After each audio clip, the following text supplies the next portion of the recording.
Hi, I'm Joe Roth. At New Jersey Sharing Network, we're committed to saving and enhancing people's lives through organ and tissue donation and informing people about our life-saving mission. That's why we're proud to support programming produced by the CAUCUS Educational Corporation and their partners in public television.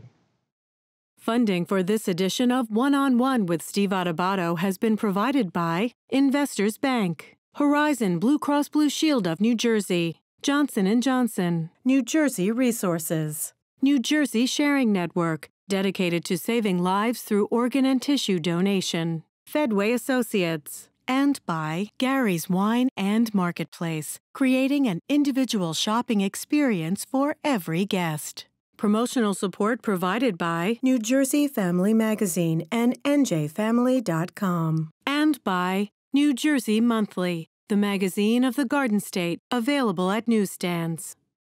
This is One-on-One. I'm an equal American just like you are. The jobs of tomorrow are not the jobs of yesterday. Look at this. You got this? Here it is, man. Look at that. Life without dance is boring. When you first heard that they were doing Charlie Rose and Gayle King, didn't you go, what? Do you enjoy talking politics? No. People call me because they feel nobody's paying attention. Our culture, I don't think, has ever been tested the way it's being tested right now. Such a good question. High five.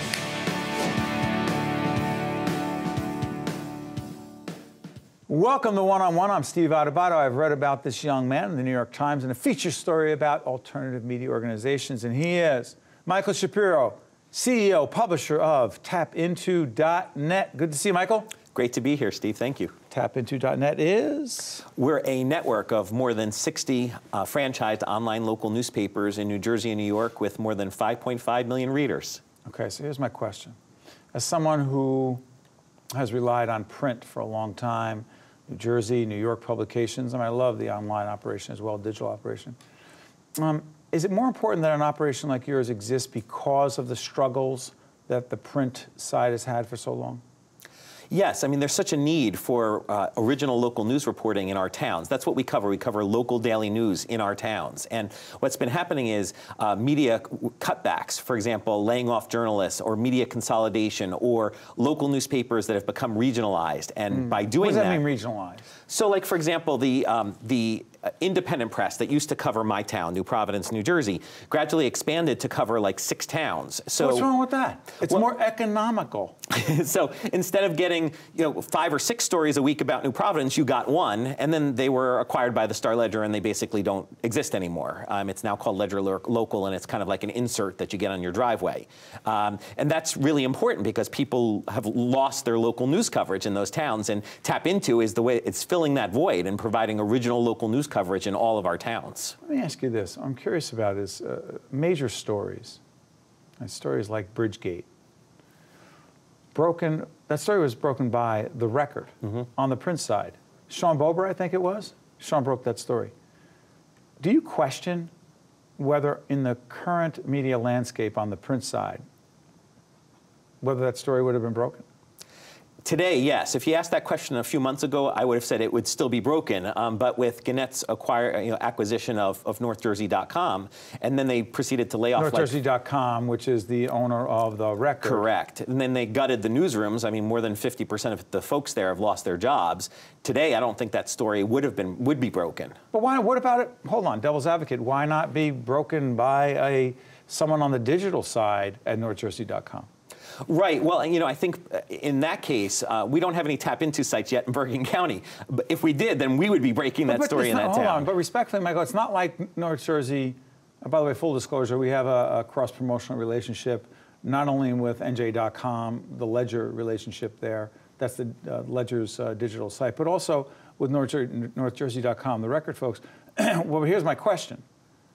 Couldn't someone on the digital side on NJ.com or the digital side on NorthJersey.com, couldn't someone on that side, a reporter, journalist, break it?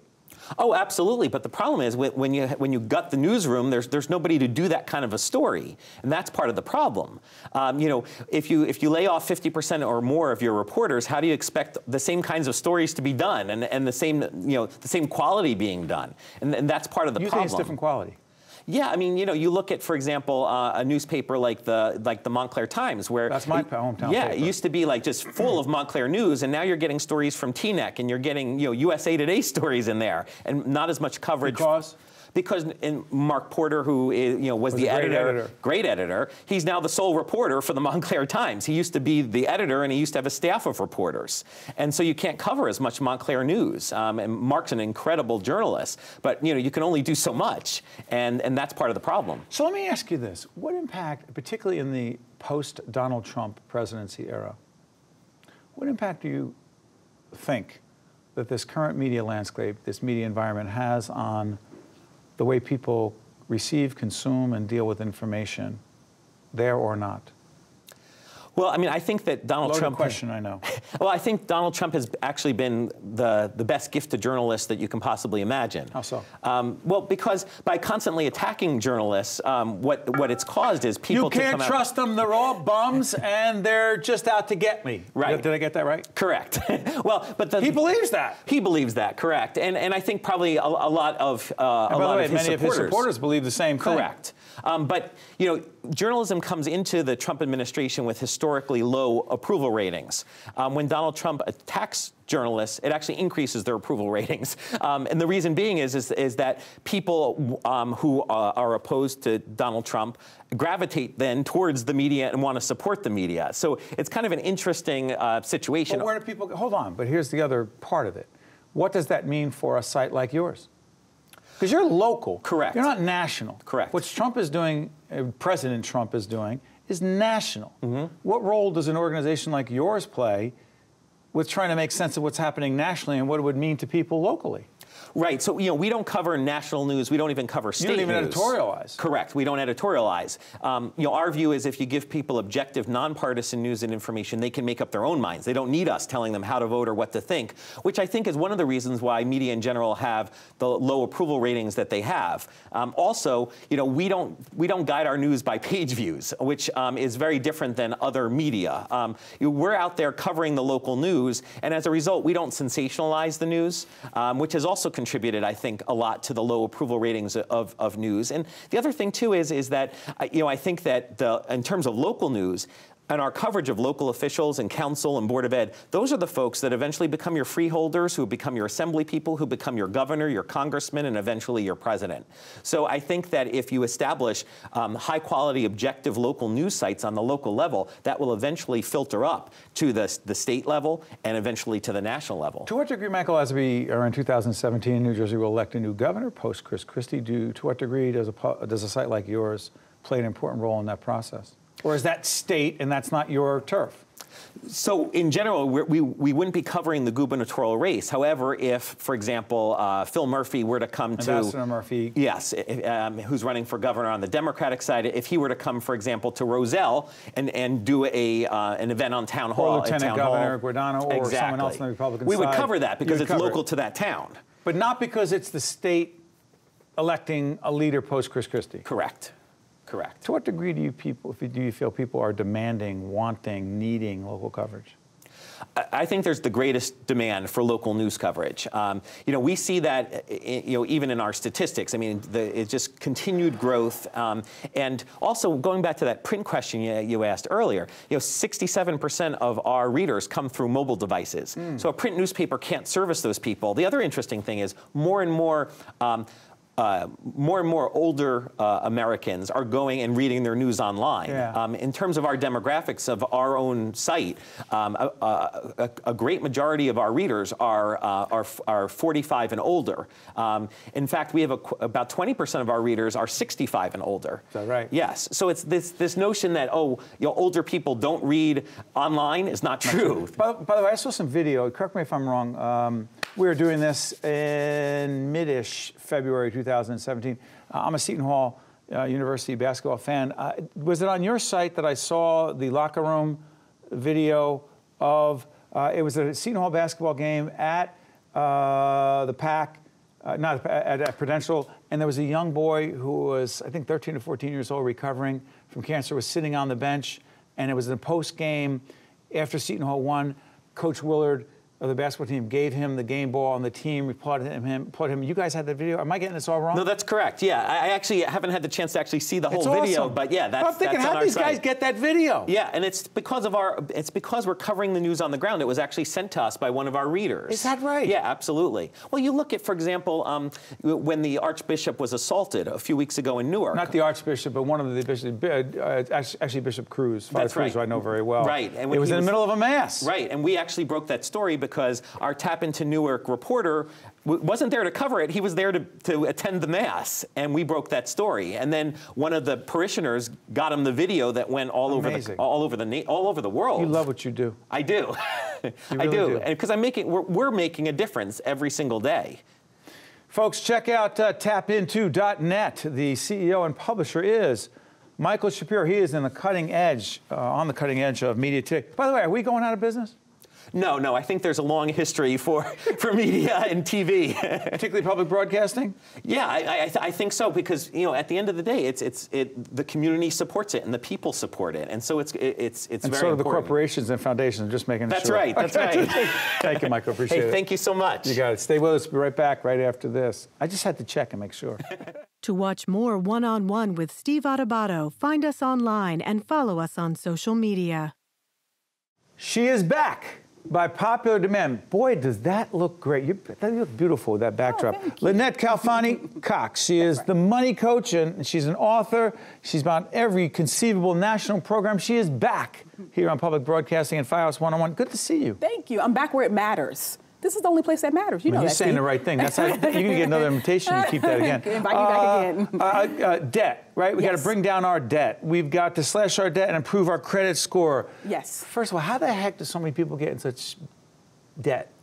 You know, I tell people all the time, especially as somebody who was in debt a very, very long time ago, back in 2001. I think I've shared this with you before. That's right. I had a massive amount of credit card debt. $100,000. Crazy right. amount, don't even ask. I paid it all off in 3 years, never missed a single payment. Then I wrote this book about it, Zero Debt, became a New York Times bestseller. Most people get into debt because of two different sort of sets of reasons. Some people are poor money managers or overspenders. That was me. I was in the overspending category. I was making a 6-figure salary, but I was spending like I was earning 7 figures. Got it. The math will never work, okay? Other people get into debt because of circumstances and what I call the dreaded Ds: downsizing, divorce, a death in the family, the main breadwinner, disability or disease. Obviously, anytime something like that happens to you, it can throw your finances completely out of whack, forces a lot of people to live on plastic. So right now, federal statistics show us that the typical household that's actually carrying a credit card balance, they have over $16,000 in credit card debt. Yeah, I know it's a lot. 16 grand? 16 grand. Not everybody has credit card debt and carries a balance. And that's another thing I tell people, don't mistakenly think like, well, everybody's in debt. Everybody has debt.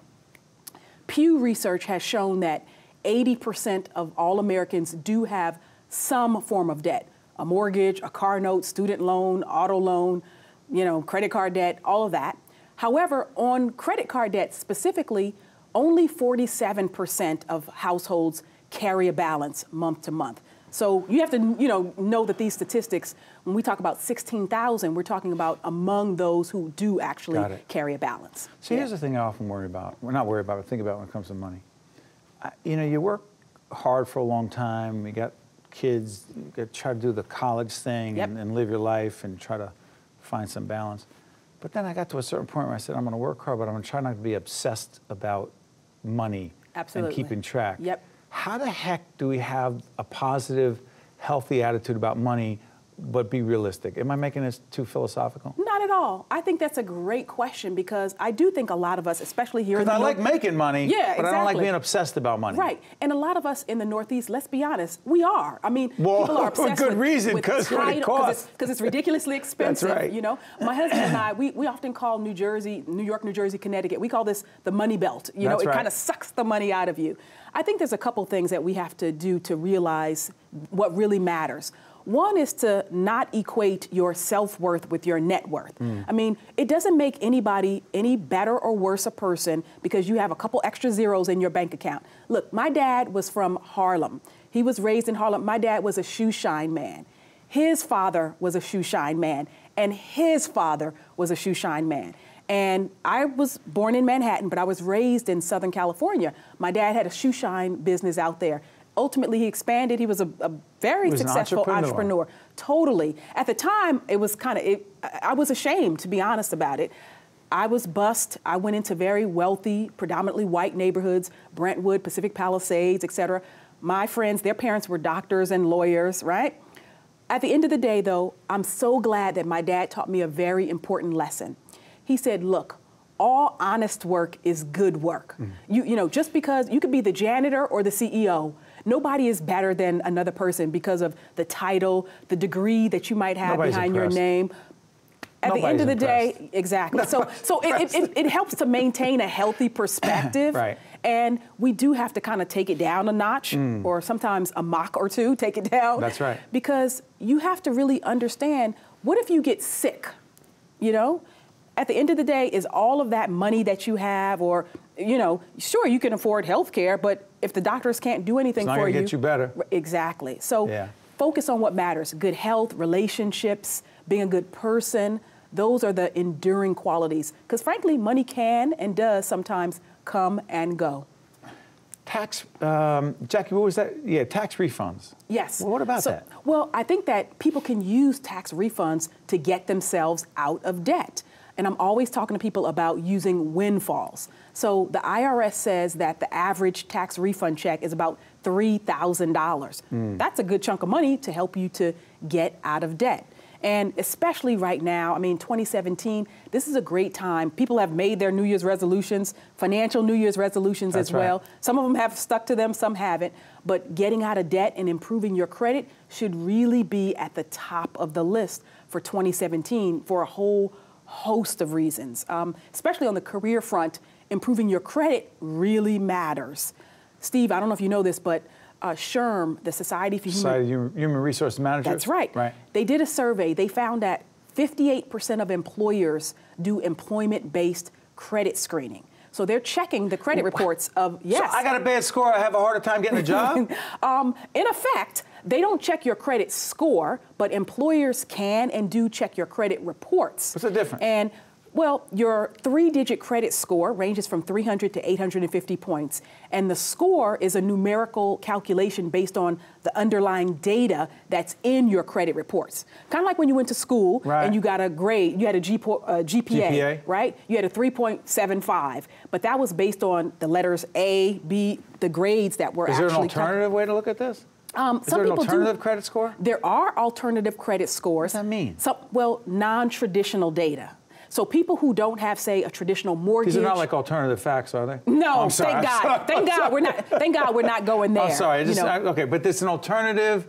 Absolutely, because some people have what's called thin credit files or no credit because they haven't had a traditional mortgage, or credit card, or whatever. So they have things like rent payments that are being added to people's credit reports, and this is a great way to improve your credit score. So, for example, there's a company called. A few seconds left. Go ahead. Okay, there's a company called rentreporters.com. You can go to their website. You can add, if you're a renter in New Jersey, add your rental payment history to your credit report, boost your credit score.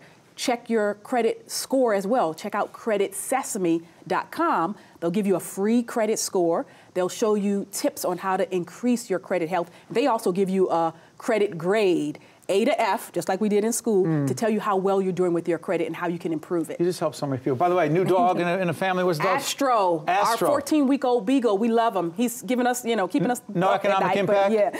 Pardon me? Any economic impact? A huge economic impact. We'll talk about that on another show. Yeah. Oh, Lynnette, thank you so much. She is the money coach. She's a great author. She's a favorite on public broadcasting and everywhere else. Check out her site. You're terrific. Thanks so much. Thank you, Steve. Great to be back. You'll be back again. Stay with us. We'll be right back right after this. Good Astro. To see more one-on-one with Steve Adubato programs, visit us online at steveadubato.org. If you would like to express an opinion, email us at info@caucusnj.org. Find us on Facebook at facebook.com/Steve Adubato, PhD, and follow us on Twitter at Steve Adubato. We are at the Seton Hall-Hackensack Meridian School of Medicine, and we're here talking with a friend who we've talked to many times. He is Dr. Jeffrey Boscamp, who is the Senior Vice President, Co-Chief Academic Officer, Hackensack Meridian Health, and also the Associate Dean here at the medical school. Doctor, we have talked many times on the air and offline about medical education, about the changing paradigm of medical education. Talk to us about what you envision here and, frankly, the bigger picture of medical education. So I think the whole landscape is changing. I mean, medical education has to keep up with the times. We don't actually know where it's going to go. Our first students are going to enter in 2018, so trying to get them to memorize facts that are good today are going to be outdated, way outdated by then. So what are we going to do? We're going to teach them to problem solve, to become lifelong learners. We're going to have them get the skills they need to continue to learn throughout their career and keep up with these humongous changes. What does emotional intelligence have to do with clinical excellence? Well, I think it's everything. I mean, basically, you know, we're going to have a group of doctors that can relate to patients, that can have empathy with patients, and it's a totally different way of looking at it. For example? They have to relate to the community.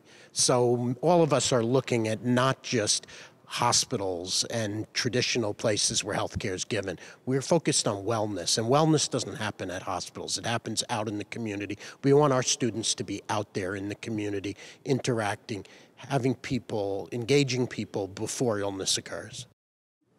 Doctor, let me push you a little bit on this. A concrete example. I mean, you and I have talk about communication a lot. As a student of it, as a teacher of it, I often think, how do you teach communication? How do you teach people to be more empathetic? In a medical school, how do you actually do that? Well, that's the challenge, and it's something we're up for. You know, traditional medical schools haven't taught that. So I think there's a couple parts to that, Steve. I think one is you have to do a really good selection process in the beginning. Who the students are? Before they're your students, when you do interviews and you decide who's going to make up your class, you have to look for people that have the seeds of empathy that you can develop. For some people, that's not a skill they have, and it would be very hard to develop it. But once you've got people who can do this and you think you see it in them, then you can develop it by a much different type of curriculum where you have them in the community, interacting with people, understanding what people go through, what the difficulties are. Not just prescribing a med, but understanding the difficulty of whether they're actually going to be able to afford it, whether they could pick it up, to relate to them, and not just ask the medical questions, but to ask the broad questions that are going to lead to them having an improved outcome. Since you've been practicing what you are preaching right now for a long time, question becomes, explain to folks and people who have been on the other end of this, you know this as patients, as family members, how does the patient and how does the patient's family actually benefit from the kind of the practice of medicine that you're actually describing? So, you know, it's not just like how they benefit, it's how they participate. And that's the change, right? It's not a doctor telling you what to do. We used to ask if patients were compliant with what you tell them to do. We're changing all that. The words matter. So it's that team, so that it's the entire family that works with the doctor for an outcome. So that you don't just tell people what to do, you listen. And that listening, Steve, I know you've emphasized forever, is something that is very different than just telling people what to do, to understand what they need and then to help them achieve it. And let's do this. I know we'll talk to the dean about this as well. The faculty that will be here teaching this empathy, teaching the listening skills, teaching the well-rounded physicians of the future. Well, we're excited about the faculty that we're putting together, and it's coming together very, very well. But you know, on the other hand, not everybody does this incredibly well, and that whole communication skill that that you've taught and that a number of us have embraced, that's going to have to be taught to all the faculty too. So faculty development, actually getting our faculty to the point where they can impart this knowledge in an effective way, is another key part of putting this school together. This is groundbreaking. It is groundbreaking. It's completely different, and only in a new school can you be this groundbreaking. Why? Because you have an existing medical school. Good luck trying to turn around that aircraft carrier, right? We're designing it from the beginning to be what we want it to be, and that's going to make all the difference because we can go in the precise direction. We can get the kind of people and students that we want that are going to be the future doctors. So when you were in medical school, go back a couple of years, and imagine that time. Imagine how you were trained, and think about what's about to happen here in July of 2018. How much different? completely different. I mean, just a completely different paradigm. The old days of sitting in lectures and having being spoon-fed with knowledge that then becomes outdated is gone. This is going to be students working together collaboratively in teams and bringing in nurses, bringing in allied health people, and working in a team the way that they're going to work when they graduate, and being able to attack this huge body of knowledge now and know how to get it, know how to analyze it critically, and problem solve with it. Those are the skills that lead to lifelong learning and and being a great doctor over time. Of course, with that empathy and the ability to relate to patients. Before I let you go, Doctor, real quick, you're talking about nurses, doctors, allied health professionals. Why is that so important that they are all learning here at a School of Medicine together, as opposed to, okay, there's a School of Nursing somewhere else, there's allied health professionals building somewhere else. Why being together? Why does that matter so much? So we've worked with the architects on this building very carefully. There in this building, the health science campus, there is not an area for the medical school, an area for nursing, an area for health and medical science. Everything's mixed. Why? Because medicine and healthcare is a team sport now. And if you're going to work together later, you better understand what everybody else is learning, what their skills, what their talents are, how everybody can use each other, and to get the result we want to achieve. And that's going to start here at the very first day of med school. Thank you, Doctor. Thanks, Steve. Great to see you.